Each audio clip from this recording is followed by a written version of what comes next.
j'avais décidé de ne plus parler des affaires du Cameroun. Mais malheureusement, dès que j'ouvre ma page Facebook, je tombe sur des énormités. Sur une désinformation des Églisiens qui imposent que j'apporte ma petite contribution pour éclairer le peuple camerounais confisqué sous le joug du papa de leur gourou. Mais, vous voyez, je suis un masque. Je suis masqué maintenant en solidarité avec Equinox, qui a décidé de manifester contre le bâillonnement du régime du papa du 9. Et comme j'aime bien cette chaîne, c'est ma chaîne préférée, donc maintenant, je vous fais les communications uniquement en masque.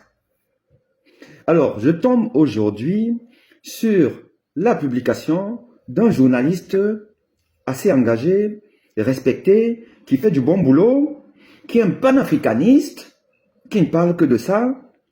Et on ne peut pas être panafricaniste et aimer le régime du Cameroun, ce qui est une contradiction. Donc je pars sur le principe qu'il est contre le régime dictatorial de M. Paul Biya.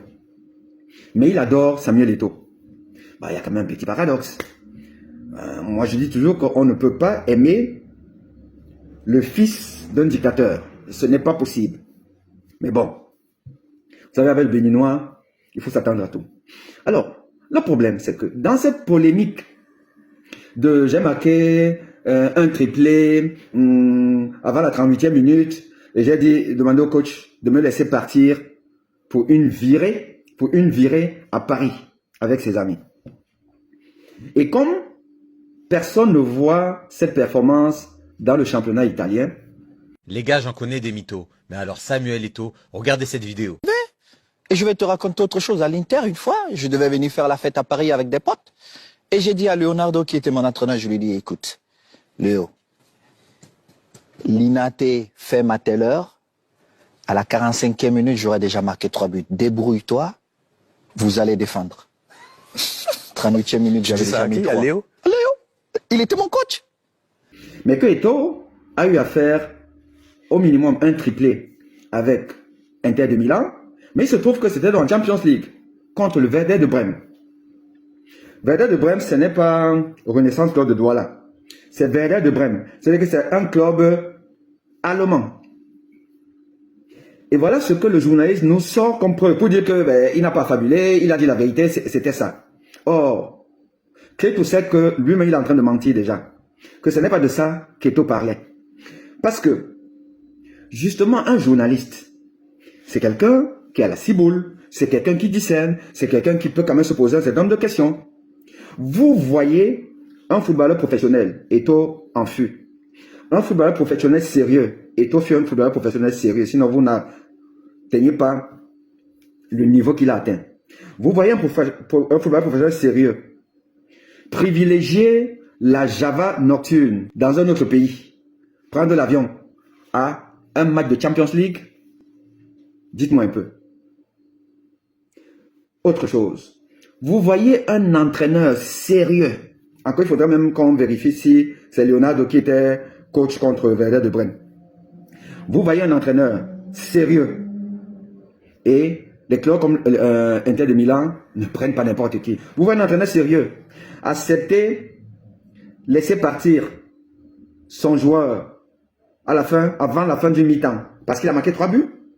Dans une compétition, on sait que tout peut aller vite. Ou vous savez que si par hasard, par miracle, les gars reviennent au score, mais les gens sauront ce qui s'est passé. Mais c'est un licenciement sans dommage intérêt. Ce n'est pas sérieux. Vous imaginez un club accepter ce genre de légèreté?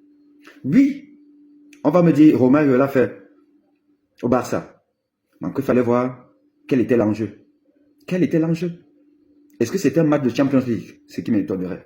Ce qui veut dire que quand vous voyez une horde de journalistes, de blogueurs, d'influenceurs, de personnes très irresponsables soutenir la bêtise.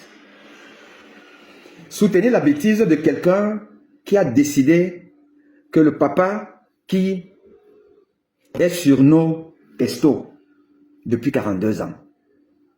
Que ce papa-là remette encore une couche pendant 7 ans. Quand vous voyez des gens supporter ce genre de personnage, c'est des Samuel Eto'o, qui est quoi qu'on dise un mytho. Et moi, je vous ai dit que c'est un schizophrène. Eto'o fils est un schizophrène, donc c'est une maladie psychiatrique. Et quand vous voyez les Rémi Ngono, les Clétous, les machins trucs, mes frères de Yabassi et tout, supporter ce monsieur, dites-vous une chose, le Cameroun est mal parti. Le Cameroun est mal parti et malheureusement, nous n'aurons que nos larmes pour pleurer en 2025. Mais c'est honteux. À bientôt.